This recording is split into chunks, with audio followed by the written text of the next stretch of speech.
Scientists have found fossils that prove unicorns existed, but they were actually pretty terrifying. Millions of children all over the world have grown up with tales of unicorns, with their imaginations fed by the pretty creatures in movies like Legend and the Harry Potter franchise, not to mention My Little Pony. However, the real animals behind the unicorn myths are more likely to give kids nightmares than sweet dreams. Stories about unicorns were around a long time before Hasbro churned out its first rainbow-colored plastic toy. The fantastical creatures are associated with Greek myths. However, to the ancient Greeks, they were not considered myths at all, but real live animals from India. These early unicorns were not the graceful creatures we think of today. In fact, Greek historian Ctesias gave us the first account in the 5th century BC and describes them as wild asses with long horns. We hear of them again from Pliny the Elder in the 1st century AD, who says they had the head of a stag, the feet of an elephant, and the tail of a boar, while the rest of the body is like that of a horse. The single-horned magical beast is not only a European myth, but China and Japan both have their own versions of unicorns, the Qilin and Kirin respectively. The Qilin was said to appear before the birth or death of someone important. It wasn't particularly horse-like though, with a curled horn and a scaly green deer's body and a lion's head.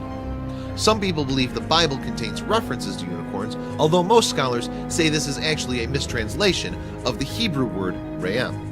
These creatures are mentioned 9 times in the Bible, where they're symbols of strength, but the word most likely refers to an ancient variety of ox. Strength continued to be one of the attributes assigned to unicorns into the Middle Ages. An Alexandrian merchant and traveler from the 6th century, Cosmas Indikapliostis, passed on Ethiopian accounts of the unicorn being a ferocious beast with its power originating in its horn. Saint Isidore of Seville, who lived in the 7th century, also described the unicorn as a strong animal able to kill elephants by stabbing them in the stomach. During this time, unicorns weren't all mystical horses yet, sometimes still being described as more like asses or goats. In medieval times, many also thought that unicorn horns were composed of a substance called alicorn. They were believed to have magical properties capable of neutralizing poison and curing mental and physical disease. One group to profit especially from this belief were the Vikings, who ran a thriving trade in narwhal horns from the Arctic Ocean, which they sold as unicorn horns. Other real animals that may have inspired the unicorn myth are the Oryx, Eland, and Oryx, and perhaps 2-horned animals that lost a horn through mutation or a fight. Another possibility is the Indian rhinoceros, and as we'll see, something like a rhinoceros might actually be the origin of the unicorn myth.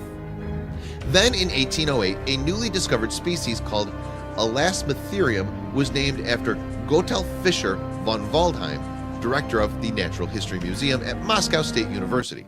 Previously, the Elasmotherium had only been identified by fossils and was believed to have been extinct for 350,000 years. Brandt suspected the Siberian Elasmotherium of being the basis of a Tatar myth about a unicorn with a gigantic horn.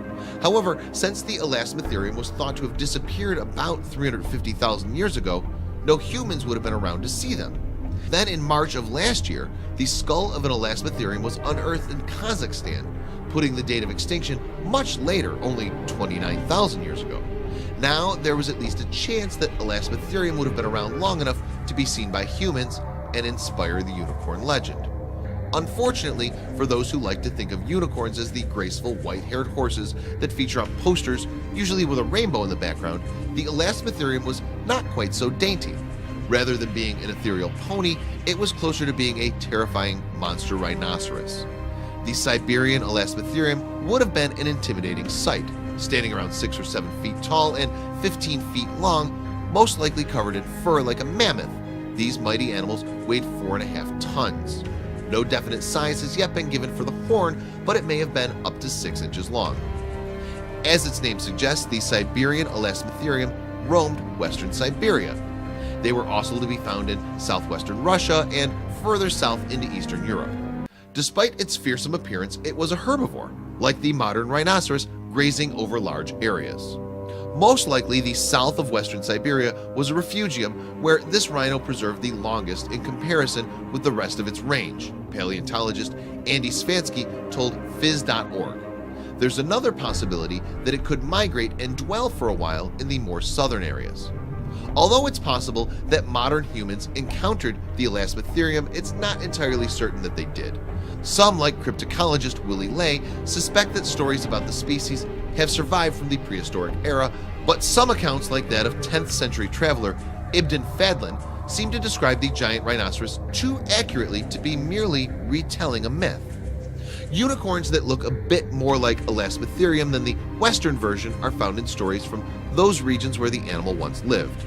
An old Turkic book contains a description of the Chinese unicorn, Qilin, as a quadrupled with the body of a deer, the tail of a cow, the head of a sheep, the limbs of a horse, the hooves of a cow, and a big horn. So when did unicorns really die out?